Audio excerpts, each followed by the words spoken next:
I'm sitting. Me too.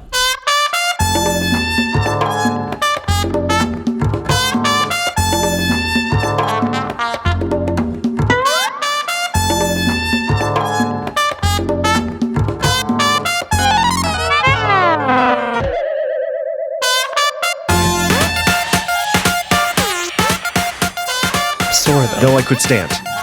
Yeah. What are you sore from? I'm just sore from sitting. I think I'm getting old. I think this is what's happened. My body is now, I'm realizing like everything's sore. I'm getting into that phase of life where everything's a bit sore. Not drastic, but now I'm noticing more. Like when I'm sitting all day and at the end I'm like, oh, that lower back, not a good posture. Not good. My partner's reading a magazine and she's like, sitting is the new smoking. I'm like, yeah, I heard that quite a while ago. I don't know if you remember, because everyone was like anti-sitting. We, as knowledge workers, and especially those that telecommute, remote knowledge workers, we are sitting and sedentary the majority of the day. So I've been trying for years to make a concerted effort to get up, walk around every hour. I remember when I was wearing the Apple Watch, like every hour it would tell me, hey, it's time to stand up. Or, in between meetings and stuff, I would just go and do some light housework or go out for a walk maybe after. I have to constantly force myself to do it because we're not in the fields, right? We're not hunting. We're not doing what our body's supposed to do. I will never unlearn or never forget. I don't know if you read Sapiens, but I think it was Sapiens in the book where he outlined why so many humans have back pain. And I don't know if he's like, this is a fact or if it's just his opinion, but it's because evolutionary. Like we were never upright beings. We were always on four legs and, doing that. And we're not meant in the body construction to be a two-legged creature. And there's so much weight literally on our backs. And I'm paraphrasing badly. He explains it better, but that's basically why we all have back pain, and sitting, exacerbates that. And I'll never forget that because it makes so much sense. Every time my back hurts, I think of that book. Like, I blame evolution. This is why. I've never wanted to not be bipedal, but I can say this.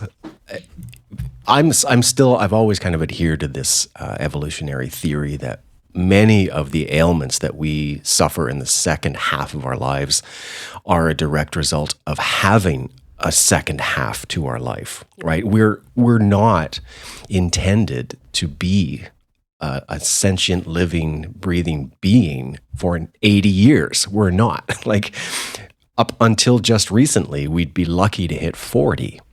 And that's when the shit kind of hits the fan, the menopause starts for the ladies, the back pain starts for the boys, all of this stuff starts falling apart. It's hip for me. It's my hip. And I think they're connected. I am assuming, I don't know. My chiropractor would probably say there's a correlation. Back pain, hip pain. I'm suggesting we would need almost none of the medical attention that we do if once upon a time, like it was, you break your leg and well, that's it. I'm probably going to die here. Right. Or, at 40, it's like I've spread my genes. I'm good. And bye. Because now it's time. I'm too slow. I'm going to get eaten. You see pictures of men specifically, like old pictures from like 1950, whatever. And the guy is like, this man was a 37-year-old man and he looks 60. 50, 60, yeah. And we're like, what? And then you see a 50-year-old man now who looks younger than that. It's crazy to see the change. We've had this constant conversation as we age in our relationship here, that, I'm about to turn 49.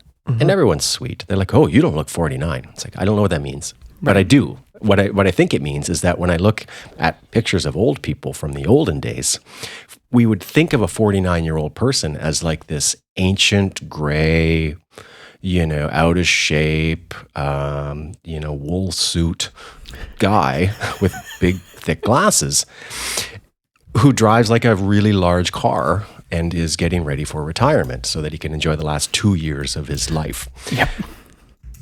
But I've looked into this. Is it a perception as we get older? Do our kind of old people around us look less old? Right, like when we're young. So Yes. when you're 10, a 20-year-old looks like a million years old, right? And when you're 25, a 50-year-old looks like they're 100. Totally. But as we creep up in age, it's like, oh, you look so young, you look so good. And I'm like, is this that kind of delusional perception that we have of ourselves and each other? Well, the people are lying to you, I think, first of all. That's just the thing that people Thank say. you. People say, Thank you. right? Not that you don't look 49. I don't know what that means either. But I think it's the thing that people say when someone says, oh, it's my birthday. I think it's automatic response. Oh, you don't look insert. Like every people just say that, right?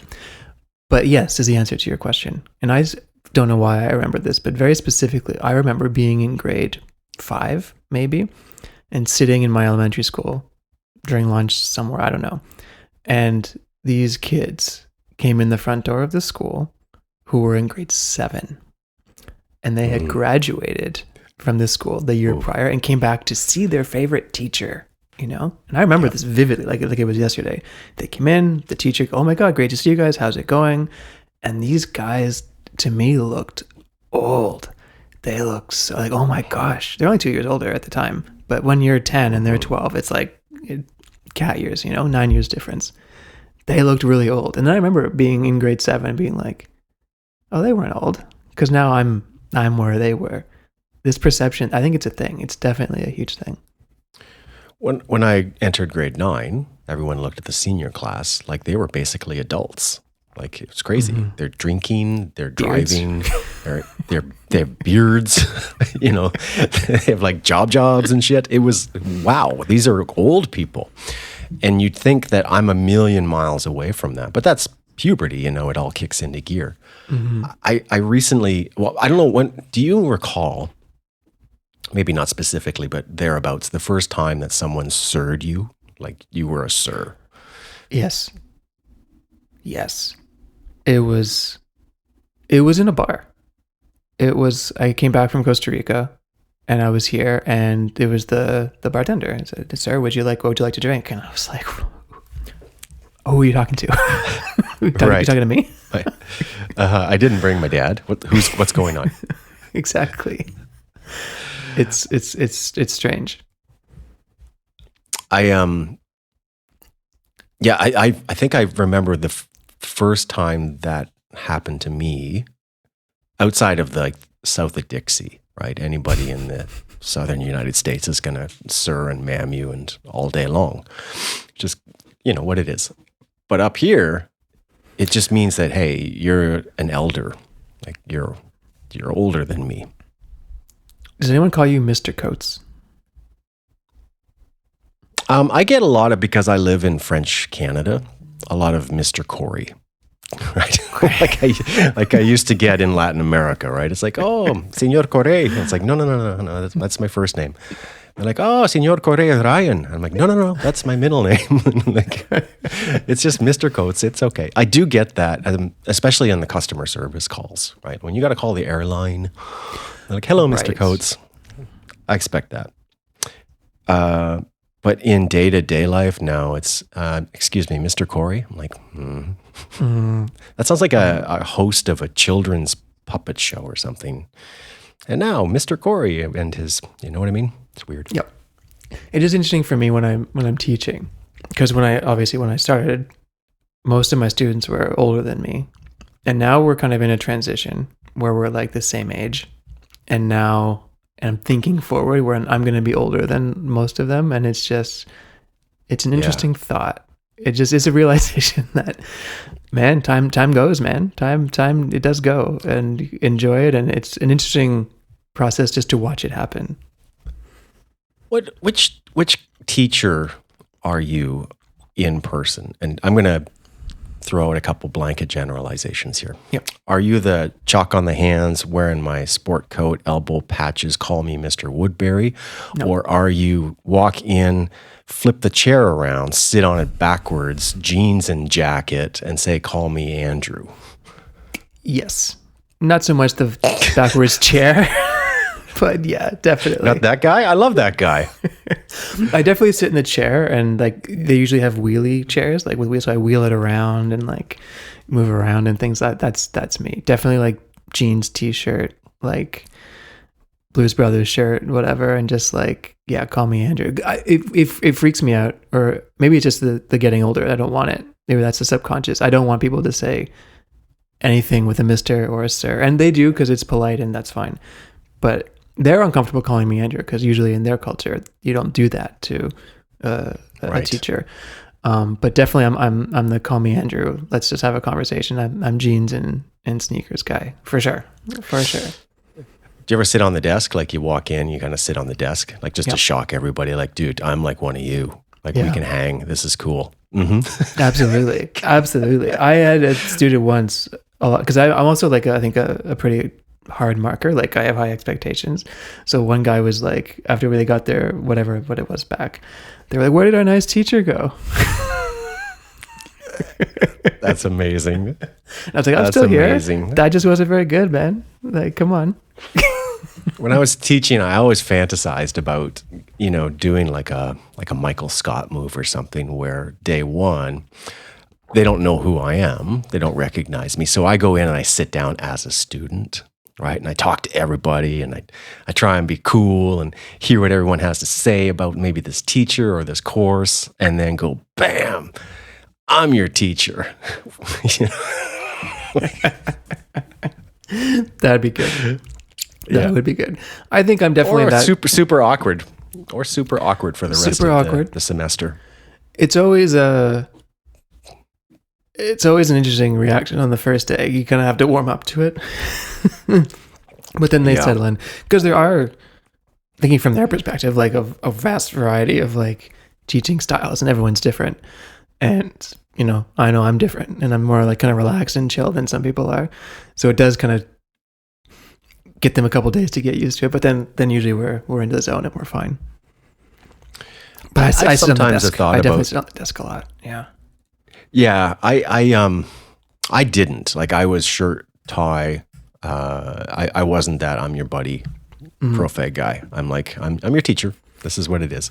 Largely because in the early stages of our teaching careers, we were teaching in a semi-professional setting, right? So that was the thing that I should say I'm that way now because I'm comfortable in my skin of teaching and confident in my ability. At the beginning, I wasn't that way. I was like, more. I haven't done this before. I'm insecure. I don't know what I'm doing. So more like I'm professional. Let's sit in the chair and do that. But I think the other things come when you're just, or at least for me, like, okay, I know what I'm doing. I'm good at this.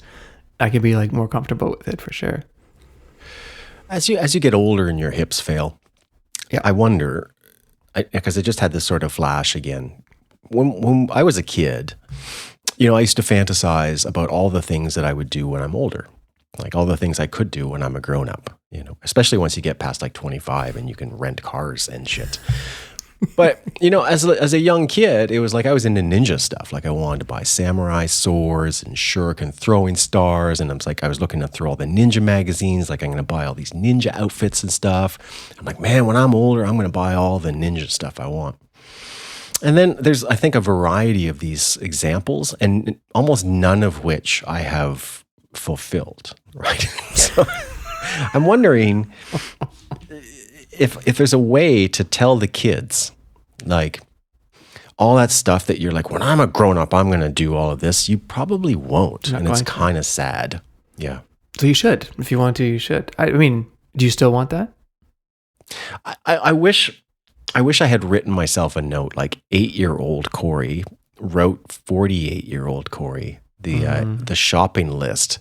When you're a grown-up, do all of this, right?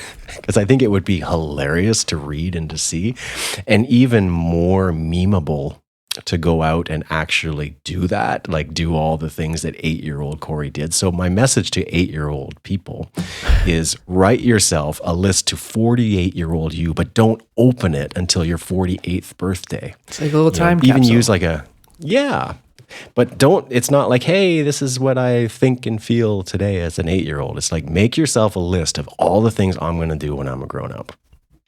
Like an inverted bucket list. Mm. But if it's 8-year-old, it would be like a pale list. It'd be a pale list. Yeah. It's a pale list. It's a pail and shovel. I think it would be hilarious to see what 8-year-old Woody would want 48-year-old Woody to shop for and to do with it. That'd be a funny episode of a show or like a little movie or something where there's no decision. You're obligated to open this up and then you go do it. And 48-year-old you goes into Toys R Us and whatever it is, you know what I mean? It would be me. The picture is me in a Knight Rider car with a samurai sword in the back seat and probably R2-D2 in the passenger side. Right. And I have just got all the Fruit Loops and Frosted Flakes I can possibly eat. Nobody's telling me that I can't have any more Fruit Loops. It'd be pretty funny. It'd be quite a day. Oh, I like that. That would be good. I don't know what mine would be. There's something along those lines as well. Definitely I was a Fruit Loop guy. What was I watching when I was 8? Something like Power Rangers or something like that. You know what I mean? Ninja Turtles maybe. And yeah, I like this. Okay. I would go to Disney World. Like I just go because I can. Mm-hmm. You know, I shouldn't say this. You know, I know a lot of people who do kind of live out those fantasies still.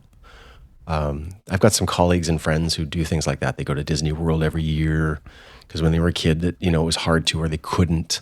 You go into their man cave or their she shed, and you see samurai swords on the walls, or that sewing machine that you always wanted to get that you weren't allowed to use when you were a kid and stuff. So I guess to some degree we do it. It's just what we desire changes. Why not? Yeah, I mean, why not? There's no script to this, right? Like, if there's no you're an adult, so you have to 1, 2, 3. Like, if that's what you like, that's you should. I mean, I'm in that boat. You should do that. Like, because hey, your hips get old, your back gets old, you get sore. You might as well do what you want to do. Like, if you're interested in something, go do it.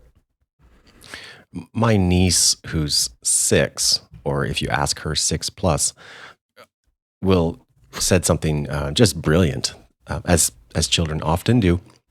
I couldn't remember what specifically it was. It was like I couldn't do something or I shouldn't do something. And she said, "Why? You don't live with your mom."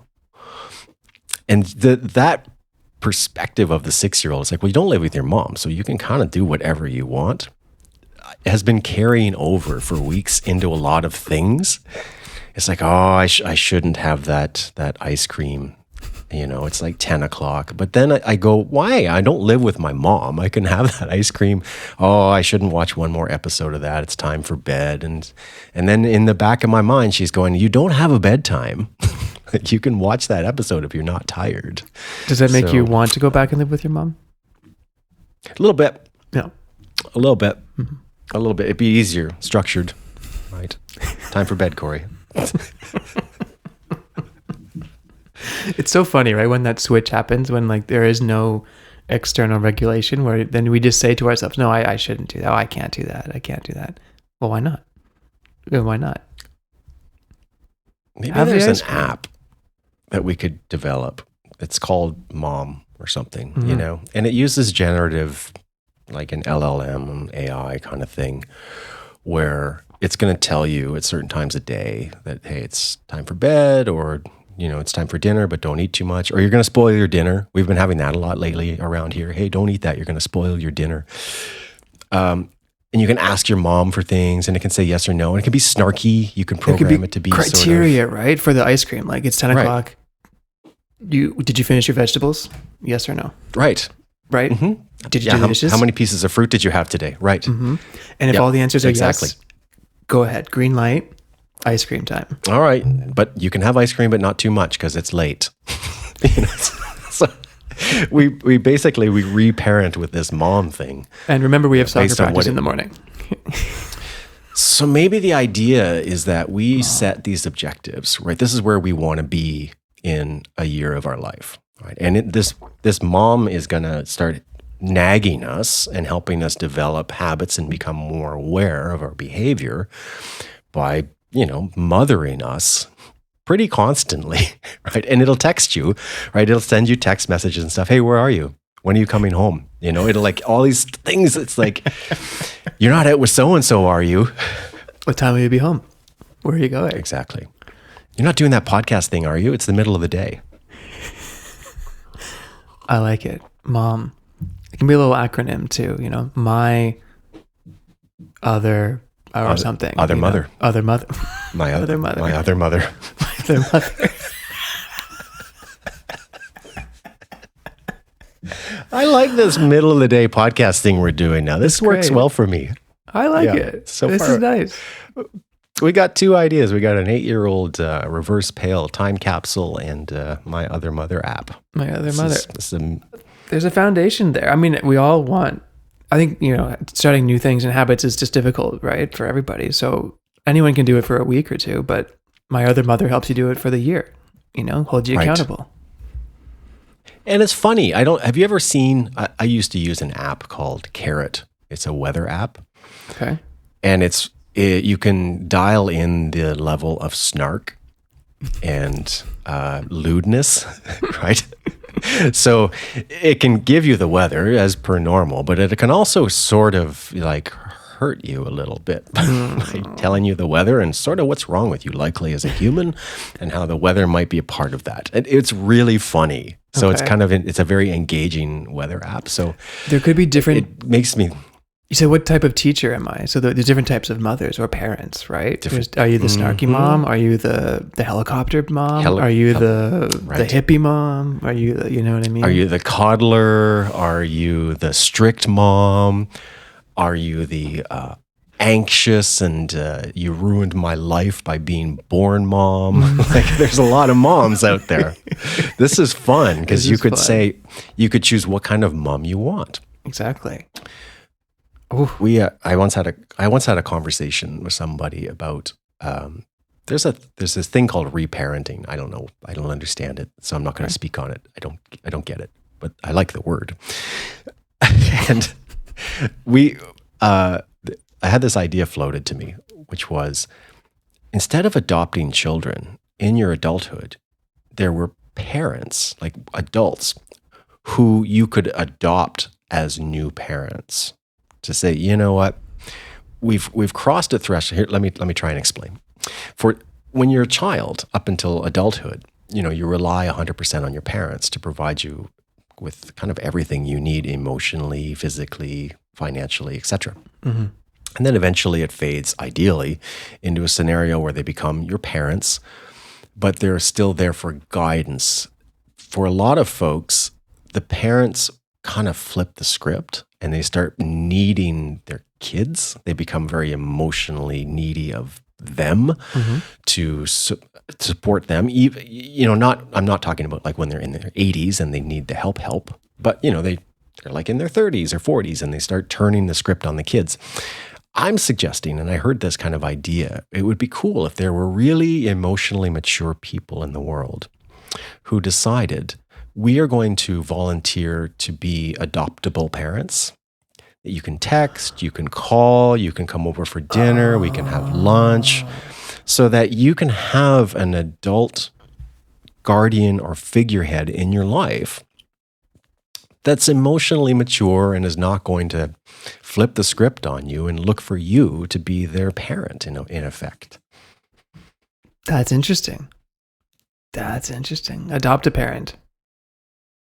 Yeah, there's some people who like it's just not working with their parents. it's not you. It's not working any. Yeah, and it's like, you'll always be my parents, and I'll always love you, and I'll always etc. But you know what? I could use an adult who knows me, gets me, loves me, and can give me the gentle yet firm guidance that I needed in my life. Because sometimes you need to talk to a grown-up about a thing, and you need that grown-up to care. And it can't always be your therapist. Mm-hmm. My other mother might be the beginning of this process. That the upgrade from mom is like really adopting a parent. Right. You know, maybe there's a matching service where it starts to get to know you and your habits, and it says, you know, we've got some moms. There's something here. It's interesting. There's an algorithm. Yep. It's like eHarmony for reparenting. Right. Oh. Yeah, there's got to be some sort of a Tinder social. I'm just going to throw all the words in there. Mm-hmm. LLMs, AI. Right. I think we could actually probably get a little bit of startup money and build this app. It's a fun idea. It's a fun idea. This has got ruining our society written all over it. Oh, it's over.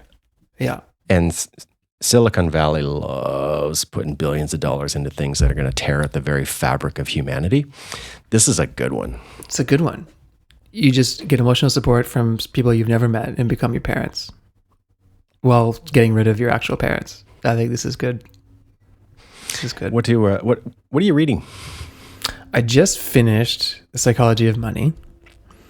Oh. And now I'm going to start reading Adam Grant's book. I just picked it up, which I think is Think Again. I think it's called. Okay. He has a new one, but not that one, the previous one. Nice. I'm moving away from, I'm finishing my last business optimization, self-optimization book for a while. I've saturated that. I've got 2 classics that you might have read. Mm. Oh, you did the walk away. You did it. Yeah, my bookshelf is close. I got the Myth of Sisyphus. Nope, not that one. Okay. You haven't read that one? That's hard to say. The myth of what? The Myth of Sisyphus. And Kafka, The Castle. Okay. I'm going to go into this sort of existentialist genre. This kind of nihilistic, philosophers talking about the futility of life kind of thing. So I'm going from this sort of like, hey, let's be optimistic about everything and we can make everything kind of work by developing structures and habits and all of this stuff. And then the whole opposite end of the spectrum of what's the point? What's the point? Sounds perfect for rolling Mom. that ball up What's the hill. The point? Yeah. Right. So we could have integrated into this MOM app the skeptic, the cynic. Absolutely. Right. I think that's the audience. I'm getting Yeah. I mean, that's who wants this. That would be what it's for. It's not you were here for, positivity and building people up and participation ribbons. This isn't it. It's not the kind of mom we have. This is the cynic. This is this skeptic. You want snark? You're in the right place. Right. And somehow, no matter what you do, it's not good enough. Mm-hmm. And you always feel a little bit guilty. Yeah. Well, if you're not going to do it right, why do it at all? Like, why'd you even make the bed? Why would you even bother calling me today? You never called me before. What's different now? Mm-hmm. Why don't you just never call me again? I'll just wither away and die. I mean, if you're 10 minutes early, you're basically late. So why are you even here? Right. What's the like restaurant? What's the restaurant where the servers are just mean to you on purpose? That's the gimmick. Oh yeah, I What's that? don't remember where or what, but I have seen that before. Is that still a thing? That doesn't seem like a very Gen Z thing. It doesn't seem like that doesn't feel like a thing that would have survived the pandemic. No, that seems like a pre-pandemic absurdity that we've now gone. We can't live like this. This is dumb. There's real things that people really need, and one of them is food, and this is silly. It was always an interesting idea, but I forget what it's called. But there was a famous one where they just say, I don't even know what they would say to you, but you pay to get roasted, I think, basically. Right. I love it. I like it. Hey, what if Mom were to give you bad medical advice? Right. So there's like a lot of the old wives' tales, the sort of tribal knowledge. Just part of Mom, I think, is really, really giving you bad advice. Mom is confirmation bias. Yeah. Right. Yeah. Yeah. Like, oh yeah, absolutely. That works. That's a great idea. Yeah, you should do that. Absolutely. Oh, you have You have this kind of illness, just eat a pineapple. Yeah, absolutely. That'll take care of that for sure. Cut a potato in half, rub half on it, and then bury the other half in the ground. You know? Put it in the oven for 30 minutes and then put it right on your face. And there's got to be some undertone of disdain for whomever you've chosen as your partner, right? So mom doesn't like your wife, right? That's it. Because she's also a mother-in-law in many respects, right? So everyone there's loves be a Raymond lot of vibe to it. Yeah. Yeah. Ooh. Oh yeah. We're going out to the lake this weekend. We're going to spend some time with friends. And then mom's like, "Oh, good for her. I haven't been to the lake in years." I'm glad that she's enjoying her time off with you. I would love to hear more about it, but she hasn't responded to any of my messages lately. Have fun.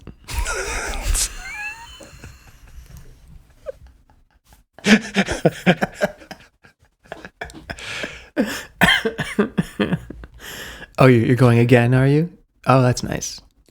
That's nice. Oh. Didn't you just go last week? What is this lake? Wow. Must be nice. I thought you were busy at work. The last time we talked, you said you were very busy. It seems like you're not so busy anymore. Mom. Your father's wondering when you're coming home. He's not doing well, by the way. But I'm sure you know that. Have you told your father you're going to the lake? What's your father going to say about going to the lake? Right. You know he can't swim. So maybe what are the add-ons? Like, because mom's free. Yeah, definitely free. Everyone's got a mom. But is there the upgrade? Like, there's got to be the subscription service where you add an aunt or, right? 23 and mom. You got 23 and mom. You got a cool cousin, or you find out that you're actually part Egyptian, and now it's like really kind of a unspoken thing in the family that we've got some Egyptian, like something weird, this thing where you pay like $1.99 a month for every family member that you get to add to your circle. And there's group chats, right? There's this whole like, oh my God, I just got into a message chain where they're sending all these stupid memes around. That's interesting. That's could be one option. Another one is if it's actually to hold you account, like this snarky mom is holding you accountable for things, then there's an upgrade to an actual thing that could actually help you do the thing, right? That would be amazing. So you get the snark for free, but then if you want the implementation, there's an actual mom that helps you do it, whatever the habit is or whatever the activity is or whatever for the year, that you want to do. There's an actual tool that helps you. I've got it. I think I've got this. The tool, as you utilize it, the more you stick to your habits and the more you do the things that you want to do to improve yourself, the nicer your mom gets. Oh. So at first, mom's kind of a royal bee. But as you do more of the things that mom's like, hey, these are good for you, the nicer mom gets, the more she kind of lays off and sort of leaves you alone, and she starts giving you maybe some more sage advice. Maybe she's actually, for the first time in who knows how long, asking genuinely, how are you? Instead of telling you how she's been doing because of your behavior. This could be a thing. I like it. That's good. There's a little incentive, right? There's a little bit of an incentive there. I don't want to piss off mom. No, I don't want to disappoint her. And when I do, I don't want to disappoint her. That's what mom would say, right? Mom. I'm not angry. Yeah. I'm just disappointed. I'm disappointed. Yeah, I expected more from you. This is not the kid that I raised. That's the one. That's the big one. And there can be like a lever in the app, right? So you have like the green at the top and it goes up and down. And the more, you know what I mean? So you can see where I just need one more and then the snark is gone. But oh no, I regressed. And then I'm there and then you can see your progress. It's God points. It's mom points. Mom points. It's mom points. Mm-hmm. And one of the things could be you literally you actually like call your mother. Like that gives you a ton of points. Like you call your mom or you call your dad or you go for a visit or you send flowers or you write a birthday card like with your hand on paper. You write it to them. That's big points. Mail it. But the spirit of it is because this is what you actually want for yourself. You put that in. That's your information. Yeah. Mm-hmm. Holds you accountable to yourself. And there's tips and suggestions of things that, within the community, we've also found have been effective things to add perhaps to your nag pile or whatever it is. Like there could be this, this folder of things you want to be nagged about. I think there's something there. Okay. My other mother. All right. Yeah. My Otherwise, you okay? Yeah. Doing good. Yeah. Doing good. You okay? All right. I'm okay. Spring is springing. Finally. No snow. Not since last week. No. Should we get back to work? Probably. Yeah, it sucks. Okay. Well, I'll let you know how the rolling the rock up the hill goes. Please do. And then I'll nag you about it. Have you read your chapter yet today? Okay. Talk to you soon. Bye-bye. Bye.